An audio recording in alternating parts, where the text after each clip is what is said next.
كما يقول القرعه تاع ليكيب ناسيونال ان شاء الله. بربي ان شاء الله بربي ان شاء الله مليحه، الساعه هذه راهي مليحه. فريق الارجنتيني انا نعرفوه بطل العالم في النسخه اللي فاتت، وحنا بربي ان شاء الله يا ربي ان شاء الله نكونوا احنا في وقت الصح، نكونوا احنا مناح ونكونوا تما واجدين لهذه لا كوب دي موند. وبربي ان شاء الله احنا نكونوا ابطال افريقيا بان نلعبوا مع ابطال العالم.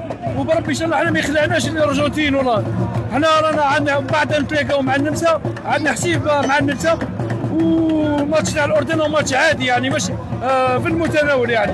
وهذه الكاليفيكاسيون بربي ان شاء الله نقدروا نلعبوا عادي، ما يخلعنا لا ارجنتين لا اي فريق. احنا عندنا لي جوار وعندنا اللاعبين، اعرف كيف يحطهم برك في المكان المناسب في المكان المناسب، هذا مكان.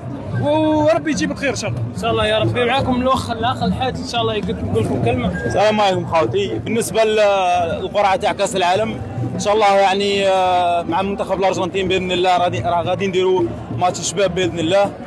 وبالنسبه لماتش النمسا طبعا يعني عندنا حسيبها معاهم، عندنا طار لازمنا نخلفوه طبيعه الحال. اما بالنسبه لماتش الاردن، ماتش الاردن يعني ديربي عربي، ما تقدرش تعرف شكون يعني اللي فايز ولا شكون اللي راح يخسر، ولكن باذن الله راح نربحوا باذن الله. عندنا لي جوار، عندنا الامكانيات، وباذن الله غادي نقدموا ان شاء الله كاس العالم في المستوى باذن الله.